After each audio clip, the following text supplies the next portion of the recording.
Okay, Mr. Essay, I say, prepare to be written! I'm doing it! I'm doing it! Yeah!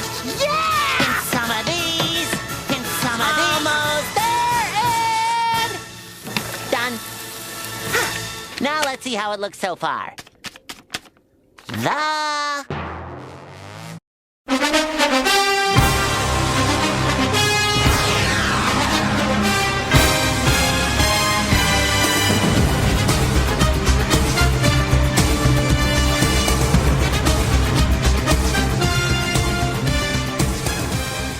Probably without a doubt the loudest intro for the most boring topic we could possibly discuss, which is your term papers. So I wanted to really quickly just get on here and talk about what I'm expecting from your term papers this semester.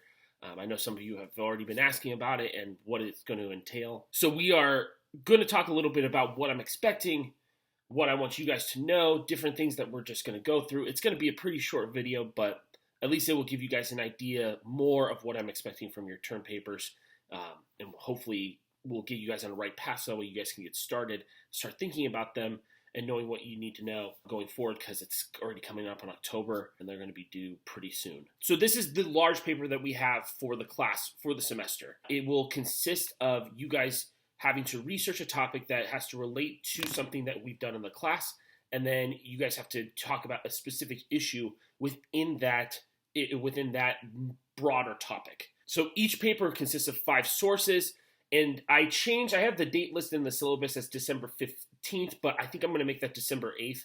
Sorry, don't get an extra week. The reason is it takes a while for me to grade them, to look through them, make sure that I'm looking through everything, and that it looks good. That takes me a little bit of time. So I just want to make sure that everybody understands that it is December 8th, not December 15th. And I also do want to get your grades in before Christmas, so that way you guys have it and are ready to go. And when you go into the last exam, that you have something that is available for you to look at and know what your grades are going to be. And December 15th, that's just around finals, or like the start of finals, I think. Yeah, it's just around finals. So it's like too much to put on you guys for having to finish a paper and then go right into doing your final exam. I just don't think that that's fair. At that point, you should be able to have all your grades, hopefully, and you go right into the last exam and know exactly what you would need to get for a final grade. Your topics will be a specific contemporary event or issue that you can analyze using a chapter in your textbook. Many of your sources will be newspaper articles. The topic should be broad and important. Ideally, this topic would have been addressed in numerous news or publications, so you don't want to talk about something that's too specific or something that only a certain amount of people would have heard about. You want to talk about something that's kind of broad-ish, but also specific. So it's like in the middle. You don't want something too specific, but something broad. You don't want something too broad that is almost impossible for you to talk about. So I have some examples of things that you can use. So you can use some of these topics if you want. I'm more than happy with that. For federalism, I listed stuff for like how state and local governments work together, how they regulate marijuana. Sanctuary cities, too, is another huge issue. So you can talk about that for federalism. For civil rights and liberties, you can talk about gay rights and religious liberties, Black Lives Matter movement, if you want to do that. All whole sorts of different issues of like Gitmo, torture, all that stuff falls into like the civil liberties category. You can talk about just Congress and like the issues that Congress is facing, refusing to appoint new Supreme Court judges. You can talk about a whole host of issues with Congress. The presidency, you can talk about presidential authority, executive orders, overstepping presidential authority. You could talk about just the executive orders and if it's okay for executive orders to bypass Congress and legislating for when Congress is the one supposed to be legislating. So you could talk about how executive powers and executive orders really do affect the presidency if you wanted to. You could talk about the polarization of the judicial branch. You could talk about the issues with Brett Kavanaugh if you wanted to. I would prefer you do something that has to do with either a recent Supreme Court case or one that's coming up. So I wouldn't prefer like you do a Brown versus the Board of Education, because that's more of a history paper. But you could talk about some of the things, like we're going to listen to a podcast by Malcolm Gladwell who talks about the effects of that decision. You can talk about political parties. You talk about the issues facing the GOP, especially when Trump has kind of taken over the party. You can talk about issues with the Dems and like the super liberals who are kind of also trying to take over the party, and like very young people who are ultra liberal. And then there's the flip side, which is the more moderate liberals who have controlled the party for many years, and how they're kind of fighting for leadership right now. Last but not least, you can talk about elections. You can talk about voter ID laws, how they make impacts on elections. You can talk about the Russian meddling issue. You can talk about technology in elections. I'm all for you guys talking about stuff like that. So those are just some examples. You can use a whole bunch of stuff that we used before. But when you do your initial proposal, you need to tell me what major topic you're going to focus on. So if you're going to focus on the presidency, great, you need to tell me that. And then you need to tell me like the issue within that topic that you're going to research. So you can't just say, well, I'm going to do the presidency. I'm going to research the presidency. That doesn't really help. You need to tell me what issue about the presidency you are going to research. So your initial proposals are due October 12th. So that's just in a couple weeks. So you guys should be thinking about what you're going to do. It's worth 25 points to your overall research paper. So it's just the equivalent of like a discussion question, but it kind of gives me a good idea of what you're doing. The way I grade for that is if you get a 25, I think you're on a good path. I let people redo their proposal so they can earn the full 25 points if they want to. So that's the way I've done it in the past. It's kind of unfair for me to just, give you 19 out of 25 and then not let you try to redo your proposal if I think there's something wrong with it or something not quite right. I need to give you guys time to do that. So I let you guys redo your proposals and try to turn it in for the full 25 points. If I give you a 0, it means that I really don't like your topic or your research or what you've researched, and I want you to resubmit it so that way you can tell me what you're going to do, or that there's something really off with your paper. That's very rare that happens, but I want you, if you get the 0, I want you to resubmit it. You'll have a week to resubmit that. So I should say in my syllabus, and this is something that I just forgot that I changed last time I taught this class, but I usually give a week for that way for you guys to resubmit it. So October 19th will be the time where you can resubmit that, and I'll give you a grade on your resubmission. If you get 25 out of 25, no need to resubmit. You're good to go. Even if you get like 24 out of 25, you can resubmit if you want, but some things might just be like your spelling or anything like that I might take off points for. But even then, I would still probably let you resubmit it and turn it in for 25 points. So, or I might just give you the 25 points. So in that proposal, you must state the broader paper topic you want to cover. So federalism, civil rights, presidency, for example. State the issue you plan to research in your broader paper topic. So if it's marijuana federal laws, presidential authority, voter ID laws, whatever it happens to be, that specific issue, you need to tell me what that is. State why you want to explore this issue. So just like a 1-sentence, 2-sentence summary of what you hope to get out of it. State why you're interested in it, what you think could be interesting about the topic. Give a short summary of what you expect to find in your research. So what are you thinking you're going to find before you even start the research? Like kind of why, a little bit more explanation of why the topic is drawing you in. And then give at least one source. So I accept either MLA format or Chicago format, but you can't just give me a link and then that's it. I'm not going to count that as just, it's not fair. I want you to use MLA or Chicago format. So you need to make sure that you do that. And listing that one source, it cannot be from Wikipedia, it cannot be anything like that. It needs to be an actual source. So now that I've gone over what to expect for your proposals, this is how your paper is going to look. So it should address the following. It provides a brief summary of the issue. So you need to start your paper off by just talking about the issue overall. You need to tell me what information from your textbook can be used to help explain this topic or its origins. I'm fine with you guys using that as a source, not one of your 5 sources that you need, but you can use it as a source to kind of help explain your overall topic, but you don't need to go into that much detail. I honestly am going to be kind of lenient on that, and actually I should probably get rid of that question anyway. But at least I want you guys to point to stuff from your textbook and things that we've learned in class. And now that you also have lectures online, you can point to the lectures as well and say that this is where we talked about this or where this topic originates from. You need to address how this issue challenges the understanding of the U.S. government or for its role or the practice of whatever they're supposed to be doing. What are some of the different perspectives around the issue? So you need to get both sides of the issue. If it's marijuana law, you need to talk about, well, it's great that states have rights, but there's federal law, and federal law takes precedent. States can't always just be made. The states can make their own laws and have their right, but it cannot supersede federal law. So you need to talk about how that issue could be really affecting just our overall discourse in our government, and what are the implications for U.S. democracy? How does this kind of challenge us as a country? What issues are going to come up because of this, and how can we kind of frame this issue where we're trying to solve it, not just like perpetually just keep going, actually trying to figure out how this can not be an issue anymore. And then you could give your thoughts on the topic. That's just one paragraph. You could give it at the end if you feel like this is, again, a research paper. So you should not be giving your own opinion until the very end, because that's just the one paragraph that I want that you guys should have for that. So your paper has a word count of 2,800 words. So that should equal about 8 pages. This is me kind of just thinking like, okay, you have like 300 to 350 words per page. You need about 800 words. You need about 2,800 words for a full 8-page paper. So I'm giving word count instead of a page because people have tended to like shrink their margins, make their text a little bit bigger. So I don't go by page length, I go by word count. I'm kind of strict on that. Like if you get 2,779, I'll probably like accept it, but you know, if you're like 100 words or 200 words or 300 words, like the lower it goes, if you don't hit that word count, then I'm going to ding you. But if you are a little bit over that, good. Like as long as you're around that word count, that's what I want. And that also includes your works cited and your bibliography. So you guys should hit this. This should be about a 7 to 8 page paper.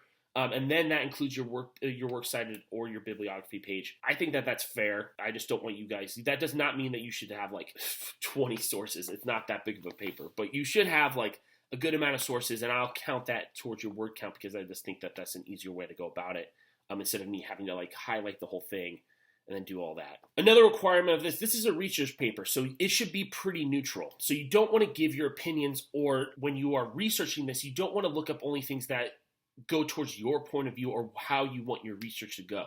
Your research needs to lead itself. So you need to research a topic and try to find information about it. And if it leads to what you thought in the beginning, that's great, but you need to tell me why. You can't just look up sources that only help your opinion, because there might be other opinions out there that are also correct, or at least have some valid points. And this means that you should not give your opinion. So mine does not come into this paper at all until the very end when you give your opinion on this issue. The font size still needs to be 12 point, even though it's a word count. I still just like the 12 point font. Margins are to be no longer than 1 inch. Again, I have the word count, so this doesn't really matter as much, but I still would like that. Spacing needs to be double spaced. That's just for reading purposes. I just can't read with like single space.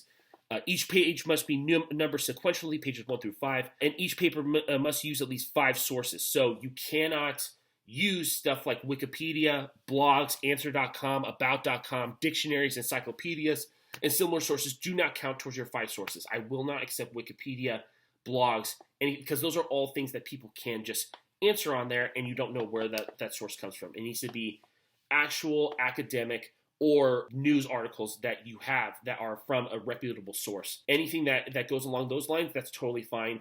Dictionaries, encyclopedias, like I don't count that. The reason is because people like democracy is defined as like how some people start a paper. I don't like that, so I do not count. So you can't just use democracy is defined as whatever, and then you use that as a source that you got that from a dictionary. That's like completely ridiculous. That is not what I mean by that. So you cannot use dictionaries or encyclopedias. That does not count towards your sources. You can source them. I'm just not going to count it towards the 5 that you are minimally required to do. A paper without sources loses 50 points automatically. It's just like, so that's more than half your paper, I think, or it's pretty close to it. About a quarter of your paper. So if you don't turn that in, I mean, you already have an F basically.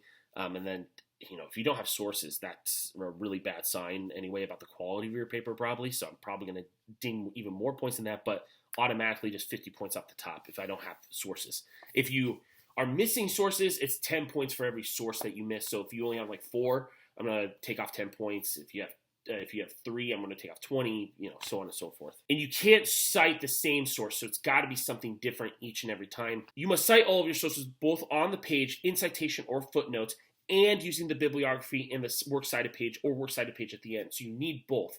You can't just do an in-text citation and then that's not considered your source. You need to put all of your sources at the end so that way I can see them in an order. But you do need to have in-text citations to tell me where you get a certain quote or a certain fact. That does need to be cited. Papers that are not automatically cited lose 25 points. That actually might be a little bit more also if I see that there are pretty inconsistent citations. If something sounds like a quote or something from a book and it does not sound like something you wrote, I'm going to try to look it up and see if there is something. I do check on this. This is really, for me, kind of boilerplate. But yeah, I just want to make sure that you guys know. off the top, you're going to lose 25 points if you don't cite correctly. If you're unsure how to cite a source in your bibliography or works cited page, you may consult EasyBib or NoodleBib. Those are both websites that I use to put my bibliographies together, because it's just really easy just to put all the information in and it spits out a citation right away. You might as well use the technology around you. So I think those are all really good sources to use, but you just got to make sure you use them correctly, because even if you are using a citation like that, understanding what information is needed is really important as well. Papers will be submitted to Canvas, and then I'm going to check for originality on turnitin.com to make sure that you guys are turning in papers that are original and not from another source. So obviously, if I do find that, you will get no points for your paper, and with that, probably fail the class, because it's just the way it is. So again, just make sure that you're writing your own stuff. Don't copy off other people. It's not worth it. Just, if you're going to cite sources, if you're going to cite a quote, if I do have instances of that, I'm going to take it to the dean, and then it becomes a more serious issue than I think anybody wants to deal with. Just take the loss of points, or try to come up with, or anything. If anything, just make your way to the top and make up a paper. So I'm going to post a couple things on the website as well, which will be just examples that I have from past classes of really good research papers. I think I'm going to find a medium one as well that kind of like meets some of the requirements but miss the mark on others. And then the last one is going to be a really bad one. So I'm going to give you guys examples of each, where you can see what they did and what they did wrong. And for the ones who did wrong stuff, what they did wrong, the ones who did really good, and what they did really well. And then the middle portion of the paper, or middle paper, which will be like the ones who kind of didn't really hit the mark on things like that. So these are all things that are going to come up. Those proposals, I'll put that in the proposals, so that way you guys can see examples of that, at least a good and a bad for the proposals. For the papers, I'm going to do the same thing. I'm going to have examples for you guys, so that way you guys can check them out and see what they did right and wrong, and then give you guys more information on that. So there is some stuff that you guys can use, some tools that hopefully will make this easier for you guys when you're going through your paper. It's not just a whole bunch of it just doesn't seem overwhelming. These research papers are going to take some time. So I would tell you guys, as you're getting started with your proposals, right after you get it back, you should probably start researching and just taking little bit by bits, so that way you can make this a little bit easier to go about it. You can look at the structure that the people have to see what I'm kind of looking for and how to structure the paper, different ways they approach their research. There's some really good examples that I have from past classes who have done extremely well on their papers and had really well thought out, well executed papers. So that hopefully will give you guys some background on what to look for, what I'm looking for, and hopefully will make it a little bit easier for you guys to go through the class and know what to expect on these research papers. That should be about all from what I just am thinking in my head, and just trying to remember if there's anything else. If there's anything else that I'm missing, I will post it in there on the actual page, so that way you guys can see the different examples. The proposals are due October 12th with a resubmission date on October 19th. That way you guys can resubmit it and make sure that they're a little bit better if you need to work on some stuff. And then the final papers are going to be due December 8th, not December 15th, December 8th. And I'll make sure to make sure that everybody is clear on that it will just be easier for everybody if we just turn it in that week earlier.